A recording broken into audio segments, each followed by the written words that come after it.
நாட்டில் அவ்வளோ பிரச்சனை இருக்குது, இவனுக்கு ஏதாவது இருக்குதா? எப்படி பத்துனுக்கிறான் பாரு. வரேன் இரு. டேய் பசிக்குதுடா, சிலிண்டர் வேறு காலி ஆயிடுச்சு, என்னதான் பண்ணுறதுன்னு தெரில. நீ பாட்டு நல்லா காலை நீட்டின்னு படுத்துன்னு இருக்கிற. சர்ரா கவலைப்படாத, எல்லாம் மேலே இருக்கவன் பார்த்துப்பான். நம்மள இந்த நிலைமைக்கு ஆளாக்கணும் அந்த மேலே இருக்கவன் தான்.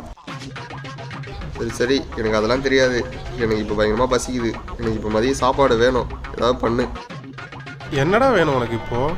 எனக்கு இப்போ சாப்பாடு வேணும். நேராக கடைக்கு போ, 1 கிலோ சிக்கன் வாங்கிக்கோ, 5 முட்டை வாங்கிக்கோ, 1 கிலோ மீன் வாங்கிக்கோ. வாங்கிட்டு இப்போ இங்கே வர. தம்பி சுடு தண்ணி வைக்க கூட சிலிண்டர் கிடையாது இங்கே நாட்டில். அவன் சிலிண்டருக்காக செத்துக்கிட்டு இருக்கான். நீ என்னன்னா கறி வாங்கிட்டு மீன் வாங்கிட்டு வா, நொட்டுவாங்க உனக்கு. டேய் போடா போய் சொன்னதை செய்டா போடா.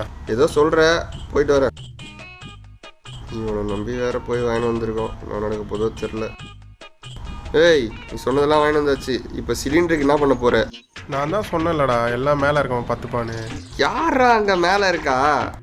இருடா வெயிட் அண்ட் வாட்ச். தம்பி இங்கே வாப்பா. வாடா இன்னும் உலகம் தெரியாமல் இருக்கியாடா. டேய் பக்கத்தில் ஏறா, ஒதுங்கிடாத.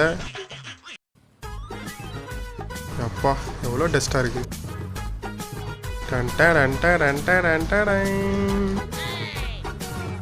இந்தாடா.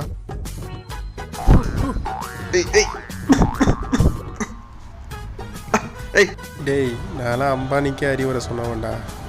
பைத்தியக்காரனை வச்சுக்கிட்டு இப்போ பாடுறா என்னுடைய திறமைய. போடுறா சுவிட்சிய.